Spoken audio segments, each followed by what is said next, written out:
जो लोग अध्यात्म या साधना के नाम से कर कर के थक गए हैं और उनको कुछ भी नहीं मिला, ऐसे लोगों के लिए क्या उपाय है उसके बारे में बात करेंगे। और ऐसे लोग बहुत सारे होंगे।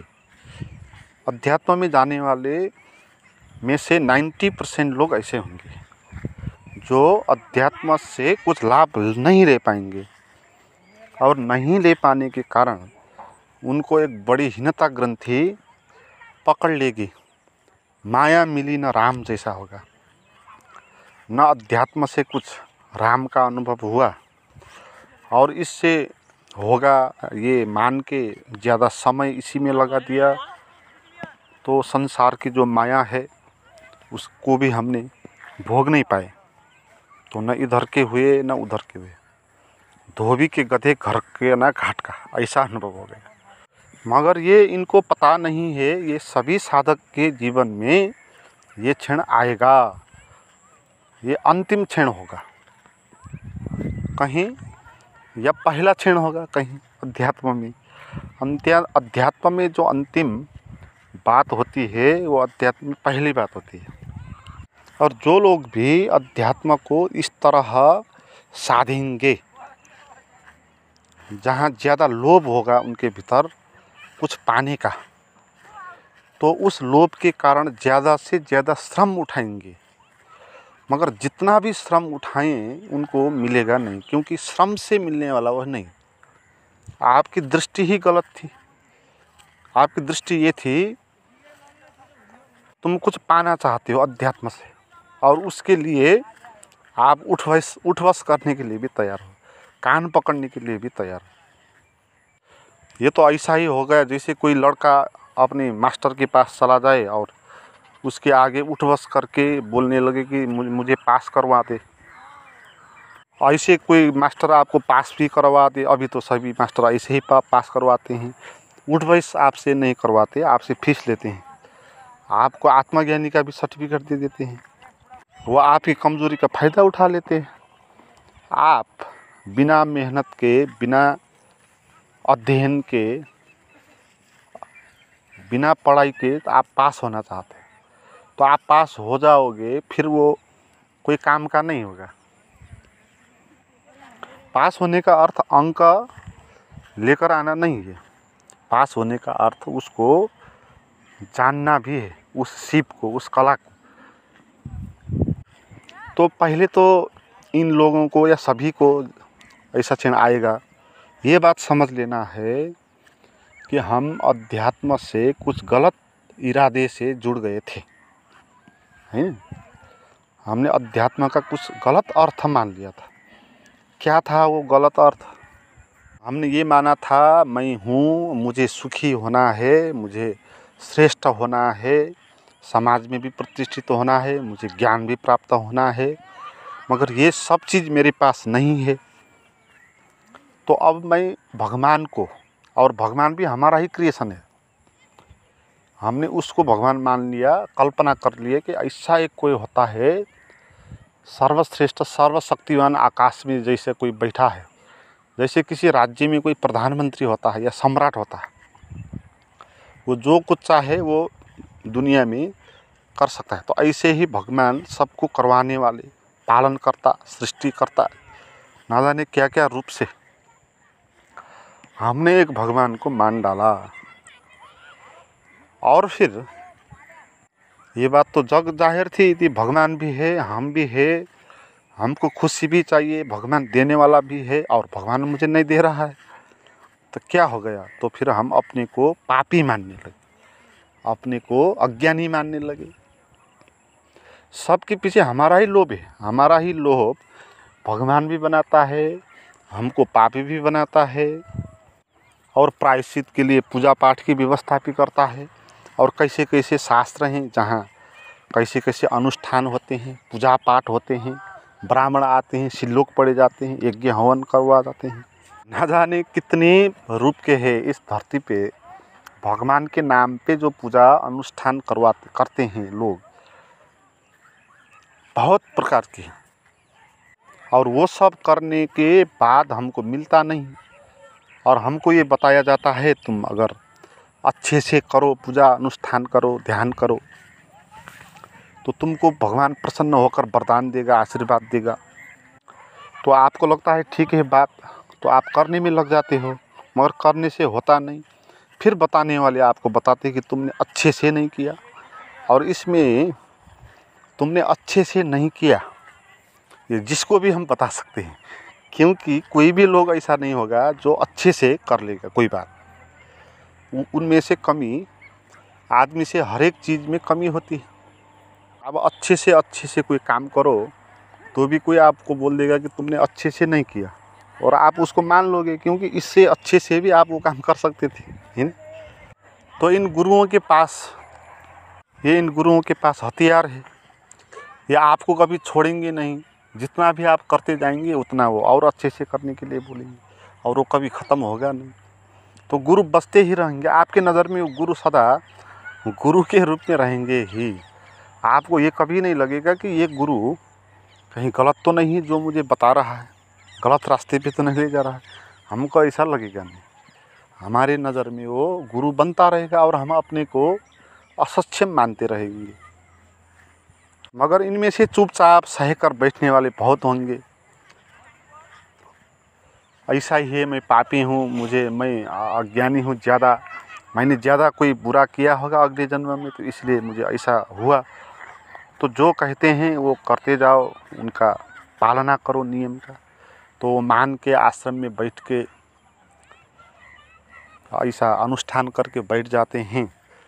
और कई लोग आप जैसे होते हैं जो विद्रोह करना चाहते हैं, जो ये कहते हैं कि अध्यात्म से मुझे कुछ भी नहीं मिला, माया मिली न राम हुआ, तो अब मैं इसको छोड़ना चाहता है ना। तो आपके मन में अगर इस अध्यात्म को छोड़ने का निर्णय आया तो एक बहुत अच्छा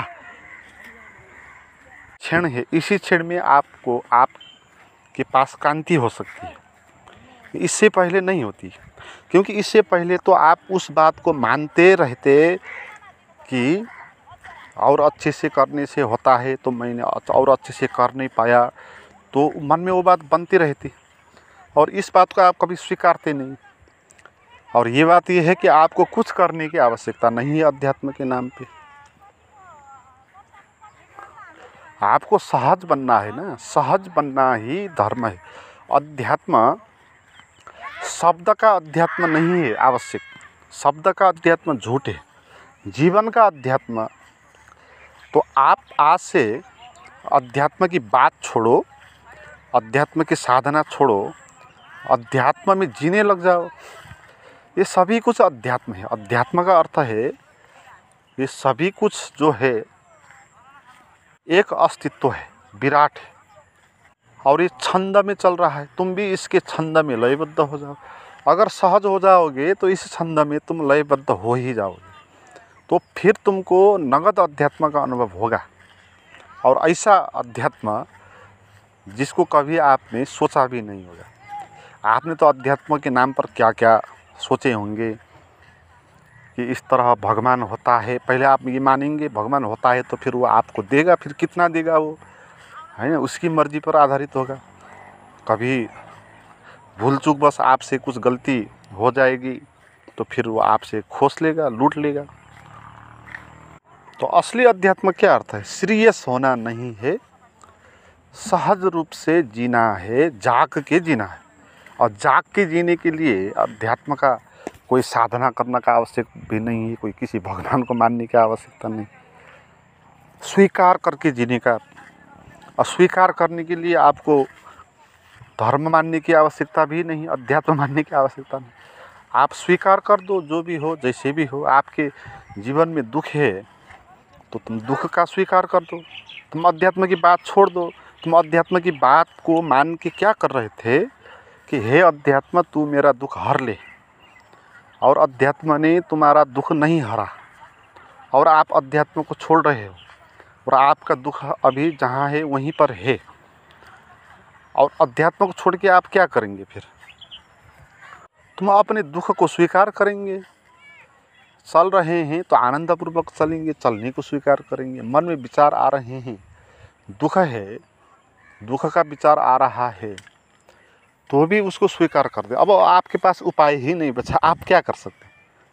आपने इतना ध्यान साधना कर लिया तो भी दुख खत्म नहीं हुआ था, तो अब आप क्या करेंगे? आप मर जाएंगे तो भी आप इससे मुक्त तो नहीं हो जाएंगे, क्योंकि मरना समस्या का समाधान तो नहीं हुआ। फिर आप दोबारा जन्म होगा आपको और इसी समस्या पे फिर दोबारा आप पैदा हो जाएंगे, तो समस्या ज्यों का त्यों रहे। और कोई भगवान, कोई गुरु आप पर कृपा करके आपका दुख हर ले नहीं सकता, तो फिर अपना जीवन अपने हाथ में ले लेना है। ये एक बड़ा निर्णय है, अपने जीवन को अपने हाथ में ले लें। और कोई भी आपको सहयोग कर नहीं सकता, तो आप क्या कर सकते हो? आपके पास क्या बचा? अब आपके पास कुछ भी नहीं बचा। अब आप मजबूर हो, अब आपको दुख जो है उसको झेलना ही होगा। मन में जैसे विचार आएंगे उनसे आक्रांत तो होना ही होगा। पागलपन का दौरा पकड़ेगा तो आपको पागल होना ही होगा। मगर आपके पास वो जो अध्यात्म की शक्ति है, जो आपका स्वभाव है, वो आपके पास है, जो सत्य है वो आपके पास है। इस बात को याद करना है। आप जितने भी दुख में क्यों न पड़ जाए, सत्य आपसे अलग नहीं होता है। जैसे कोई मछली सागर में जितना भी क्यों भटक ले, वो सागर से अलग नहीं हो जाती, वो सागर से सुरक्षित है। अपने मन में वो गलत थिंकिंग करके भटक रही है, हम भी ऐसे ही भटक रहे हैं। अब मगर जितना भी हम भटके, परमात्मा का सागर पे ही हम हैं, उसी से हम संचालित हैं। परमात्मा का सागर अगर नहीं हो तो अचानक से हमारा सांस ही बंद हो जाएगा, हमारा शरीर ही ख़त्म हो जाएगा। तो ये शरीर, ये मन सब परमात्मा का है। असली अध्यात्म ये है। वो शास्त्र का अध्यात्म तो आप क्या बताता है? नगद अध्यात्म चाहिए, जो आपको शांत होकर बैठने में, स्वीकार भाव में बैठने में जो आनंद आता है, वही आनंद जीवन का आनंद है, वही सत्य है। उससे अलावा कोई सत्य नहीं है। स्वीकार करने के कारण जो शांति मिलती है वही वैज्ञानिक शांति है। उसके अलावा जो भी शांति होगी वो झूठ होगी। तो आप स्वीकार करके जियो, जैसा मन में आए वैसा आप करो। आपको ध्यान छोड़ने का मन है तो ध्यान को छोड़ दो, और छोड़ के फिर अभी ऐसा भी नहीं बनना कि आपने कट्टी कर लिया है ना।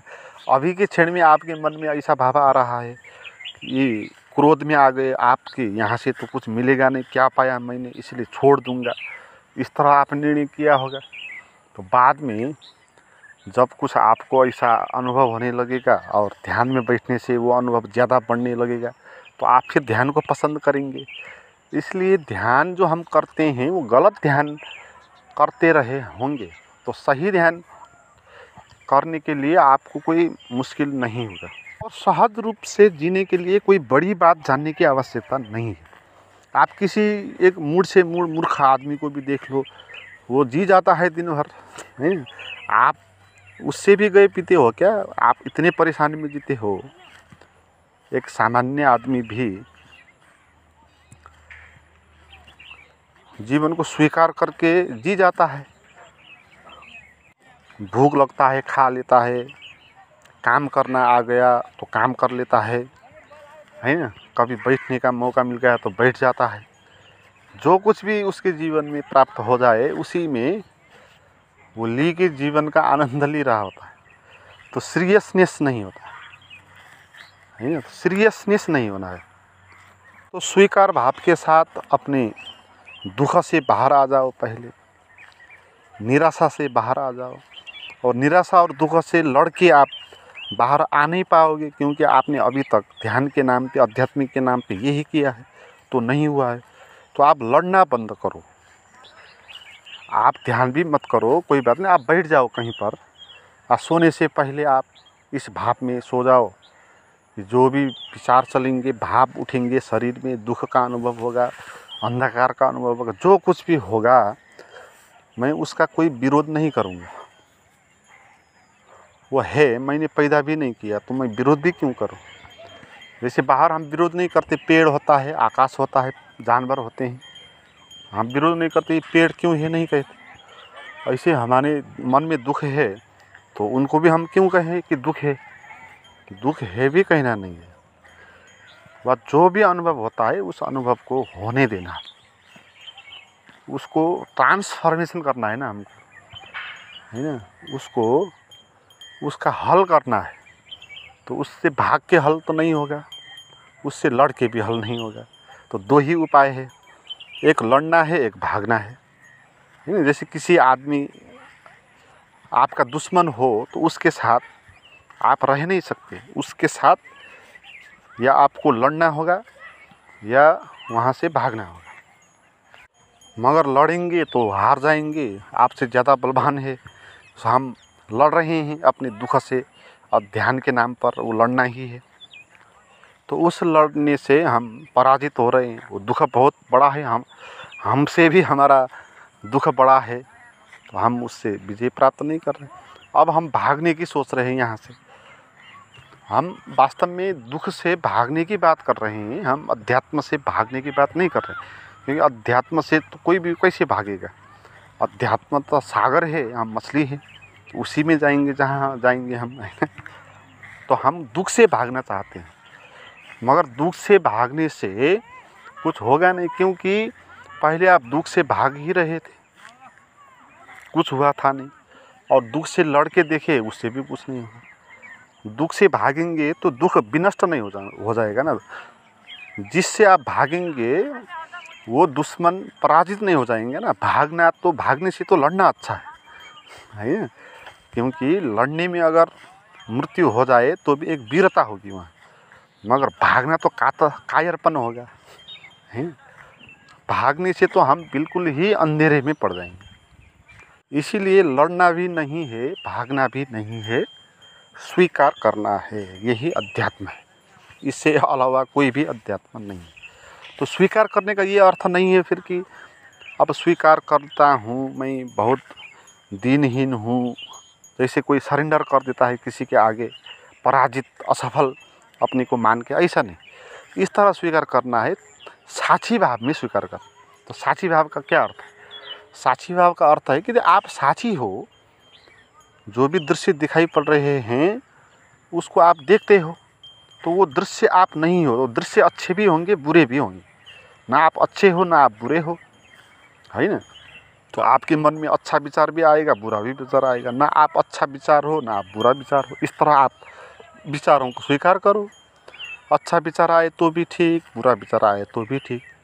तो इस तरह आप बैठ के विचारों को शांत करने लग जाओ, है।